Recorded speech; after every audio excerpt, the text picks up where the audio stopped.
আমাদের রাজ্যে কংগ্রেস দল বরাবর কৃষিজীবী, শ্রমজীবী, দরিদ্র মানুষের জন্য আমরা রাজ্য সরকারের কাছে যে 6ই সেপ্টেম্বর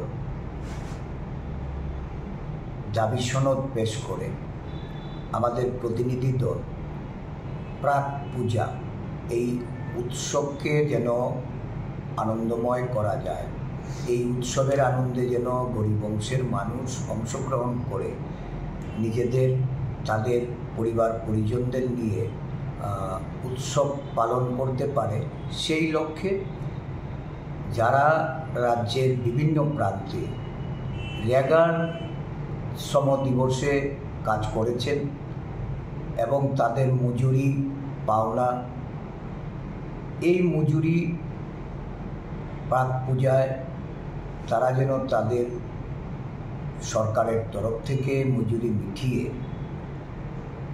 পূজা উপলক্ষে, শারদ উৎসব উপলক্ষে 10 দিনের শ্রম দিবস তাদের মধ্যে বিতরণ করা হয়।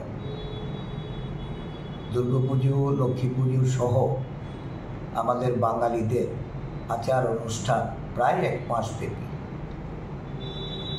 রাজ্যের বর্তমান যে অর্থনৈতিক অবস্থা, মানুষ কর্মসংস্থানহীন, গ্রামীণ রোজগার আজকে ব্যাপকভাবে তার কর্মসংস্থানের অভাবে শ্রমজীবী মানুষ বলুন, ব্যবসায়ী বলুন, ক্ষুদ্র ব্যবসায়ী থেকে শুরু করে বিভিন্ন অংশের মানুষের মধ্যে একটা অর্থনৈতিকভাবে মানুষ অসহায়তার পরিস্থিতির সম্মুখীন হয়েছে। তো সরকার এই কংগ্রেস দলের প্রতিনিধিদের কাছে রাজ্যের মুখ্যমন্ত্রী এই মুহূর্তে যে পদক্ষেপ নেওয়া প্রয়োজন, এটা উনি স্বীকার করে আশ্বস্ত করেছেন। আজকে প্রায় 18-19 দিন গত, আমরা আশা করেছিলাম যে মাননীয় মুখ্যমন্ত্রী হয়তো এই ব্যাপারে পদক্ষেপ নিচ্ছেন। গত 16ই সেপ্টেম্বর সারা রাজ্যে মহকুমা শাসকের কাছে আমাদের প্রতিনিধি দল এই বিষয়টি নিয়ে তারা সাক্ষাৎ করে এবং অবিলম্বে 10 দিনের কাজের বরাত দেওয়া, যে বকেয়া মজুরি, এই মজুরি প্রদান করা, এই বিষয়গুলি তুলে ধরে তারা মহকুমা শাসকের মাধ্যমে মুখ্যমন্ত্রীর গোচরে নেওয়া এবং যথাযথ এই ব্যবস্থা করার জন্য আবারও আমাদের প্রতিনিধি দলের তরফ থেকে আবেদন রাখা হয়।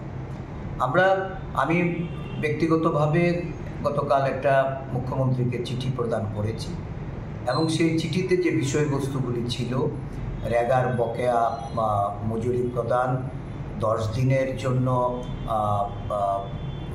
শ্রম দিবস এটা স্যাংশন করা, দ্রব্যমূল্যের দাম আকাশ ছোঁয়া, সারা রাজ্য জুড়ে কোনো সরকারি নিয়ন্ত্রণ নেই, কালোবাজারিরা বা মজুতদাররা তারা তাদের মর্জিমাফিক সেখানে দাম তারা বসাচ্ছেন।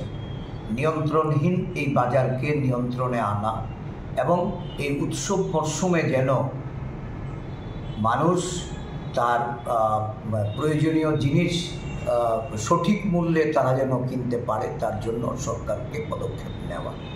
দেখা গেছে যে এখন অবধি যা অবস্থা, সরকারের তরফ থেকে কোনো পদক্ষেপ না থাকার দরুন দ্রব্যমূল্যের বাজার নিয়ন্ত্রণ করা সম্ভব হচ্ছে না। গত কয়েকদিন ধরেই আমরা সমস্ত রাজ্যে যা অবস্থা আমরা লক্ষ্য করছি যে শ্রমিক এবং কৃষিজীবী মানুষ তারা উদ্বিগ্ন। আমাদের দলের পক্ষ থেকেও আমরা বারংবার এই বিষয়গুলি রাজ্যবাসীর স্বার্থে বা জনস্বার্থে আমরা এটা তুলে ধরছি। আমি আশা করি রাজ্যের সরকার, মাননীয় মুখ্যমন্ত্রী, উনি এই বিষয়ে প্রয়োজনীয় পদক্ষেপ গ্রহণ করবেন। শিক্ষকদের